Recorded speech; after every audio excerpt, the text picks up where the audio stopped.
Good morning. Today, I want to do something a little bit different. As you know, I would love to make this a weekly series, but I don't want to add too much structure to this that it makes it too difficult. So, we're just going to start with substituting a morning walk and chat with this. So, today, three lessons that I've learned this past week. The first, I want to start off with something related to conversations and deep conversations and potentially people that you speak with. So,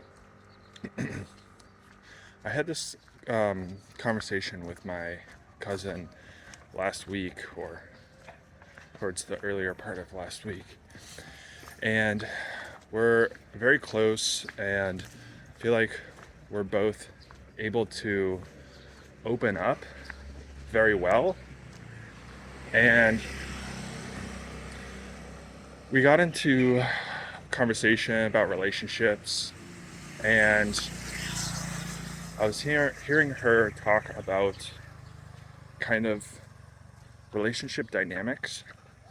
And I had just read this book called The Way of the Superior Man, which is kind of one of those books where it's like people don't like love to share that they've read it and that they like it, because it's a little bit on the more, what would you say, um,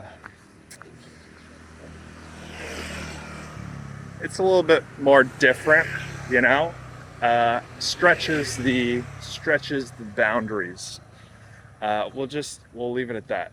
But anyway, he talks about masculinity and femininity in relationships, and his advice, from what he's experienced, and those dynamics, and how you can create a healthy relationship.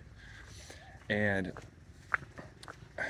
so while we were talking about this with my cousin, I was like, oh my God, wait, this relates back to what I was hearing about in The Way of the Superior Man. But I was very hesitant to say anything, because what it sounded like was like she was going more towards like the masculine mission of like achieving the goals, getting the job, that kind of thing. And I think I was placing the frame of like, oh, you know, that's bad.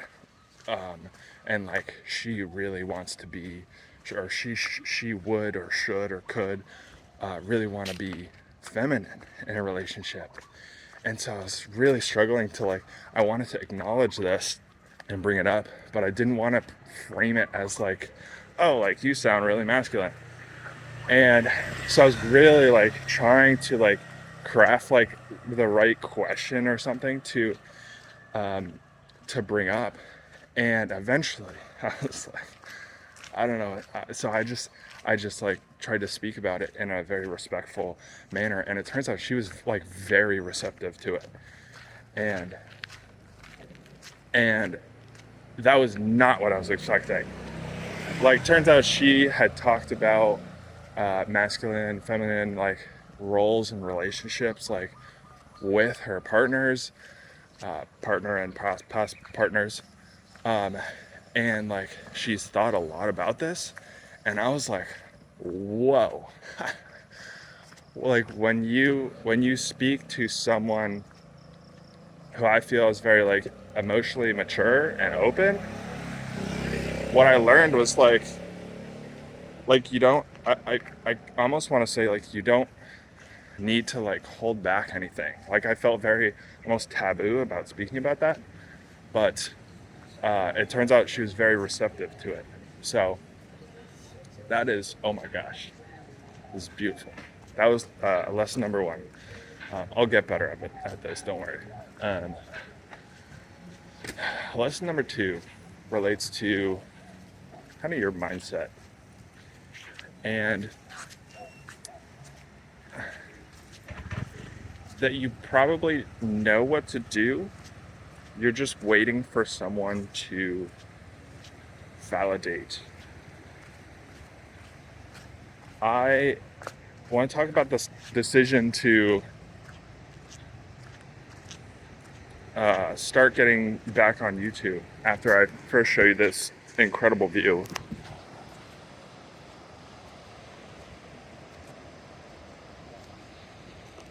This is the clearest I've ever seen this. Man.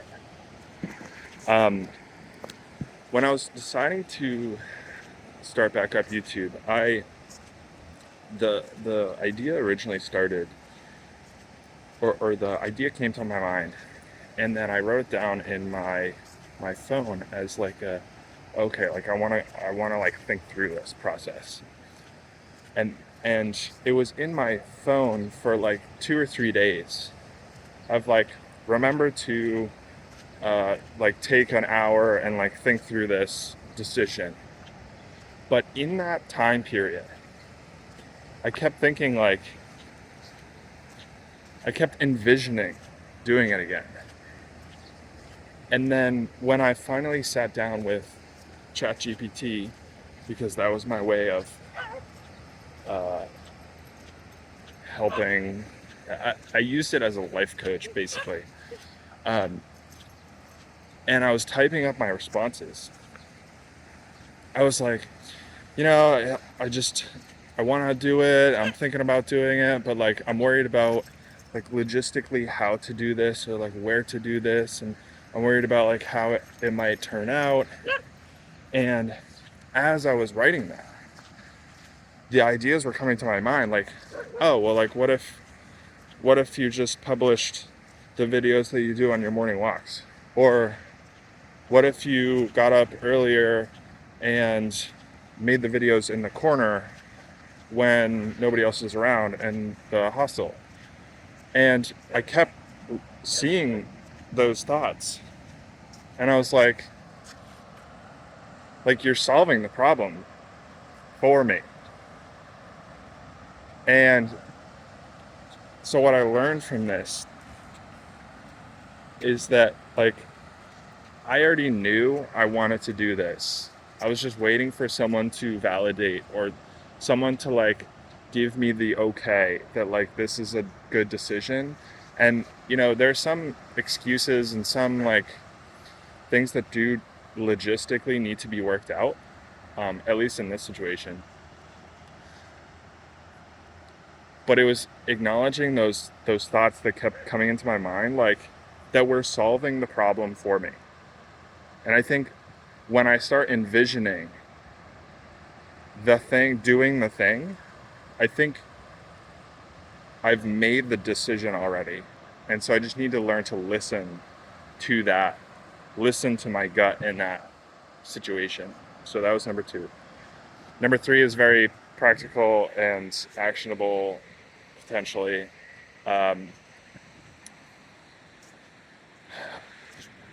Because it has to do with your routine and work.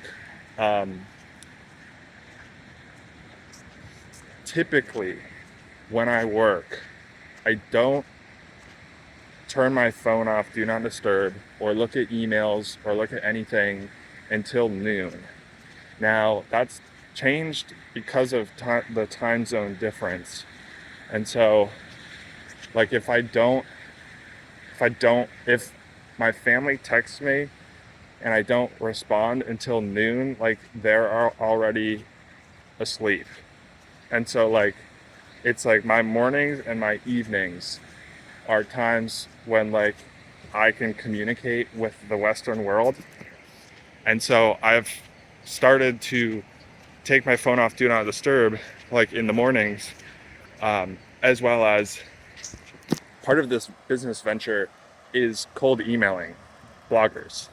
And so again, part of my work requires emailing people, and I've started to notice that every time I start work with emails, and it doesn't even really need, like it doesn't even matter how many emails I'm sending or responding to. My focus just gets thrown off for, I want to say, the rest of the entire work session. And so I'm still trying to figure out this balance between, like, can I wait 4 hours to send these emails in exchange for having a more clear mind and focus? But the lesson that I learned here was, like, don't check your emails first thing. Or if you can, what I want to start experimenting with is like how can I make it more structured? So it's like check the emails and then like close the tab and like reset my focus. Um, because my focus is really the most important thing. And to have that shot for the next like 4 hours is not fun. So anyway, those are 3 things that I learned this week. I hope you found them valuable. And now I'm glad I'm doing these very willy-nilly, because that wasn't exactly how I wanted it to turn out, but maybe next week will be better. So there you go.